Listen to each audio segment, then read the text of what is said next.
ఈ రోజుల్లో ప్రపంచవ్యాప్తంగా చాలా కుటుంబాలు ఒకే రకమైన సమస్యను ఎదుర్కొంటున్నాయి. అదేంటో మనందరికీ తెలుసు. ఆ సమస్యను, ఆ సవాలును ఒక అందమైన కథ రూపంలో ఈరోజు చూద్దాం.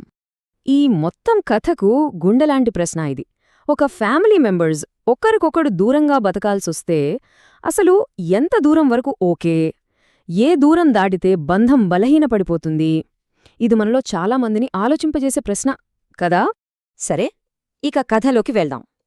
కథ మొదలయ్యేది ఒక పల్లెటూర్లో.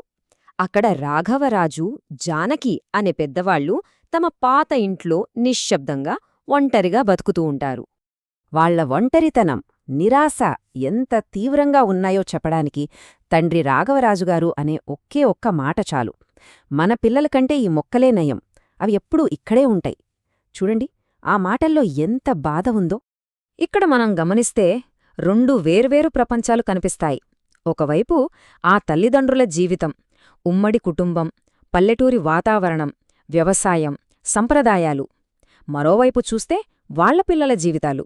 వాళ్ళు విదేశాల్లో సెటిల్ అయ్యారు, చిన్న చిన్న కుటుంబాలు, ఎప్పుడూ పనితో బిజీ. ఈ రెండింటి మధ్య ఎంత తేడా ఉందో కదా. ఇక పిల్లలమీద బెంగతో ఆ తల్లి తట్టుకోలేకపోయింది. ఒకరోజు భర్తతో అనేసింది, మీరు వాళ్లనిక్కడికి పిలవండి, లేదంటే నేనే వాళ్ళ దగ్గరికి వెళ్ళిపోతాను, అంతే. ఆ తల్లి ఆవేదన చూడండి. ఈ మాటే కథని ఒక పెద్ద మలుపు తిప్పుతుంది. అవును, ఆ తల్లే ఆవేదన చూసి భర్త ఒక సాహసోపేతమైన, చెప్పాలంటే అందర్నీ షాక్కి గురిచేసే ఒక నిర్ణయం తీసుకుంటాడు. విడిపోయిన తన కుటుంబాన్ని ఎలాగైనా కలపాలనే తాపత్రయంతో. అసలు ఇలా చెల్లాచెదురైన కుటుంబాన్ని మళ్ళీ ఒక్క చోటికి తీసుకురావడమెలా? ఏం చేస్తే వాళ్లందరూ తిరిగి వస్తారు? దానికి సమాధానం ఒక అబద్ధం. అవును, ఆ తండ్రి ఒక ప్లాన్ వేస్తాడు. 3 స్టెప్స్లో తన ప్లాన్ అమలు చేస్తాడు.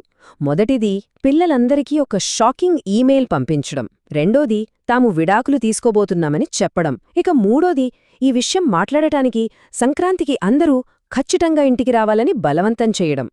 సో ఆ తండ్రి ప్లాన్ వర్కౌట్ అయ్యింది. పిల్లలందరూ హడావిడిగా ఇంటికొచ్చారు. కాని వాళ్ల రాకతో ఇంట్లో సంతోషం కన్నా ఒక రకమైన టెన్షన్ మొదలైంది. ఒకరికొకరు ఎంత దూరమయ్యారో అక్కడికి వచ్చాకే స్పష్టంగా తెలిసింది.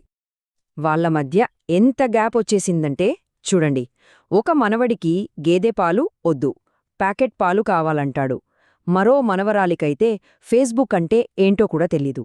ఇక పెద్దవాళ్ల విషయానికొస్తే వాళ్ళు కుటుంబంతో మాట్లాడటం కంటే పనికి సంబంధించిన ఫోన్ కాల్స్తోనే ఎక్కువ బిజీగా ఉన్నారు.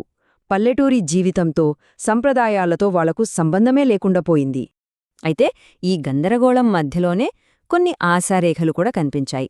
ముఖ్యంగా ఆ తాతయ్యకి, మనవళ్లకి మధ్య చిన్న చిన్న సంభాషణలు, అనుబంధాలు మెల్లగా చిగురించడం మొదలయ్యాయి. ఇక అసలు సమయం రానే వచ్చింది. కథ క్లైమాక్స్కి చేరుకుంది.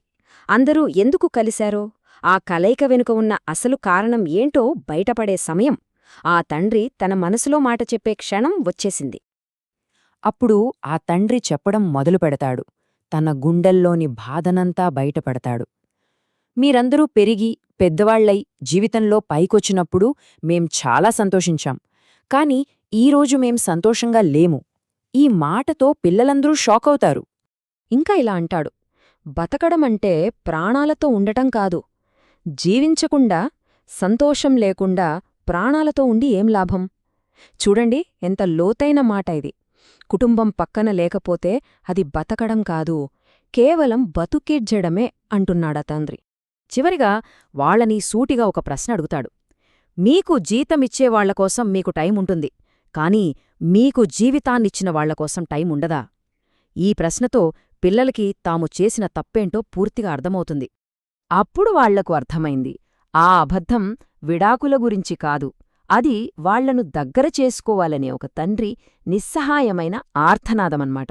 మాటల్లో చెప్పలేని బాధను ఆ అబద్ధం రూపంలో బయటపెట్టాడు. సరే, నిజం తెలిసింది. మరిప్పుడేంటి? ఇక్కడ్నుంచి కథ పరిష్కారం వైపు వెళ్తుంది. తిరిగి రావడం అంటే అసలు అర్థమేంటి అనే దాని గురించి. ఆ నిజం తెలిసాక పిల్లలందరూ తాము తమ తల్లిదండ్రులకు ఎంత మానసిక వేదన కలిగించామో, ఎంత దూరం జరిగామో తెలుసుకున్నారు. వాళ్లు పశ్చాత్తాపపడి ఇకపై అలా ఉండమని, వాళ్ల జీవితాల్లో మరింత పాలు పంచుకుంటామని మాటిస్తారు. సో ఈ కథ మనకు చెప్పేదేంటంటే, ఇల్లు అంటే మనం పుట్టిన చోటు మాత్రమే కాదు, అది మనం నిరంతరం ప్రేమతో శ్రద్ధతో చూసుకోవాల్సిన ఒక బంధం. దాన్ని కాపాడుకోవడానికి మనం కూడా ప్రయత్నం చేయాలి. ఈ కథ విశ్లేషణను ఒక చిన్న ప్రశ్నతో ముగిద్దాం. మనలో ప్రతి ఒక్కరం ఆలోచించుకోవాల్సిన ప్రశ్న: కుటుంబంతో ఉన్న ఆ దూరాన్ని తగ్గించడానికి చివరిసారిగా ఎప్పుడు